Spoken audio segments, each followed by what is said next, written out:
to the iPhone 7, with 2 proprietary pentalobe screws at the bottom of the phone. Once those are out, I'll grab my suction cup and lift up on the edge of the screen to release some of the tension with the frame. Then slip my thin metal pry tool between the plastic edge of the screen and the metal frame of the phone. Now the iPhone 8 is IP67 water resistant, just one step behind the LG V30 and the Galaxy S8. But that means there's some adhesive holding the screen down to the frame, so I found it easier to slip in just the tip of my tool and slice through that adhesive. It's excruciatingly important to not touch any of the fragile ribbon cables along the right side of the phone. They damage extremely easily. Also, your phone will not be water resistant after this repair, but it's also not water resistant with a cracked screen. Before the screen comes completely away, there's a series of clasps at the top of the screen, so I'll wiggle the display down just a smidgen to clear those, and then I'll fold it open like a book. Now that the screen is lifted away, we want to disconnect the battery.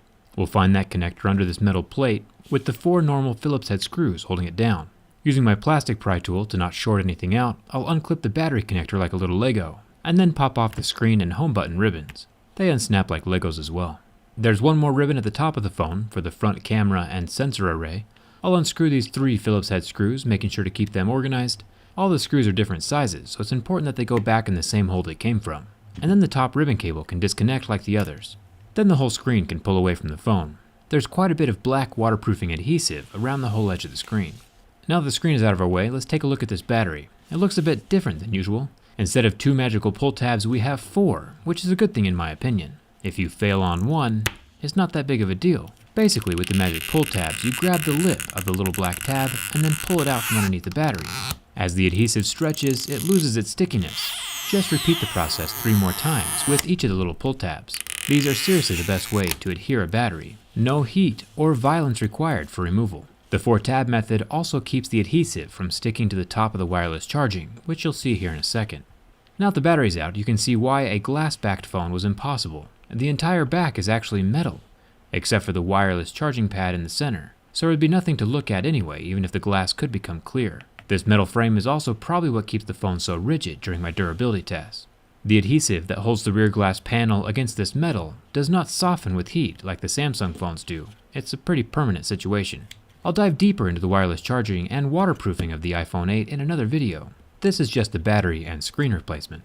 I'll add some adhesive to keep the battery from rattling around inside the phone, and if a battery replacement is all you needed to do, just reattach the screen and you're good to go. But if you have a cracked or damaged screen, or you're bored and just want to watch the rest of this video, the iPhone 8 screen replacement portion starts now.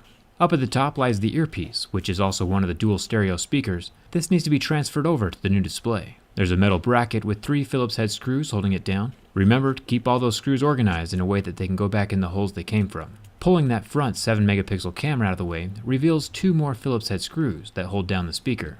After the speaker's out, there's nothing left but some adhesive holding down that upper sensor array.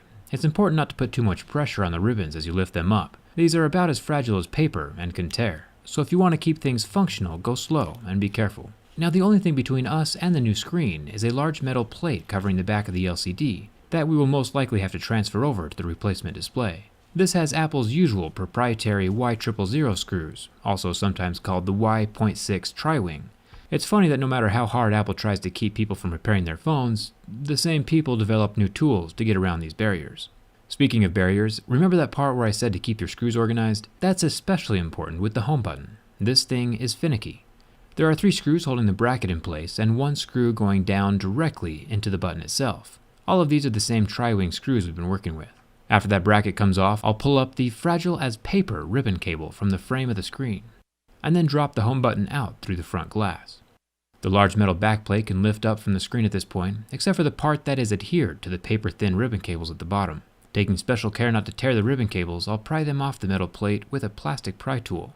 And this is probably what your replacement screen is going to look like. Just make sure your new screen has everything that your old screen used to have on it. Now at this point, you're either exhausted and stressed out from opening up your expensive phone, or maybe asleep from listening to me talk. As long as you kept your screws organized and haven't sneezed them off the table yet, the assembly process is pretty simple. Tuck the screen and home button ribbon cables back up underneath that metal plate and screw it down, with the 3 screws on the left side and 3 screws on the right side. After that, grab the finicky home button and push it through the front side of the screen, aligning the ribbon up with the screw holes and the pin on the frame. The metal plate goes on top of the home button, and the 3 screws around the edge are fine. But it's important not to torque down the center home button screw too far. Don't even make it tight. It needs to be snug and firm, of course, but screw it in too tight and the home button might not work anymore. So be careful.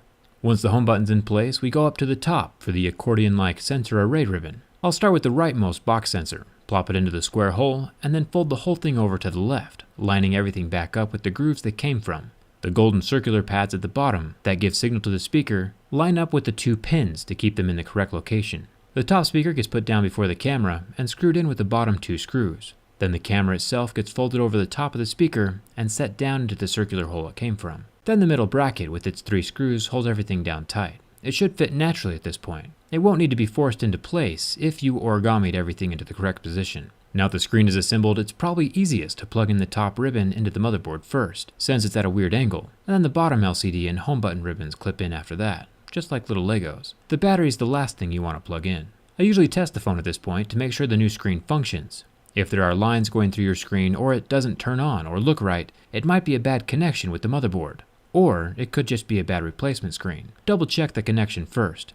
If that still doesn't work, maybe you screwed something up during the repair. Things can always go wrong with a phone as complex as this. The metal brackets that cover the connections keep everything down tight, just in case you ever drop your phone, nothing will come loose. 3 screws on the top metal bracket and 4 screws on the bottom metal bracket, all different sizes, so make sure the screws get back in the right hole. After all the screws are back into place, the phone folds shut like a book, and the top of the screen lines up with the metal frame first, and then the sides clamp in all the way down to the base of the phone, which clamps in last, and has the bottom 2 screws. And everything works. I'm kind of surprised myself. I'm going to do a complete wireless charging teardown and waterproofing analysis in my next video, so subscribe for that and come hang out with me on Twitter. I'll have replacement parts and tools linked in the video description of this video if you're going to attempt this yourself, and thanks a ton for watching. I'll see you around.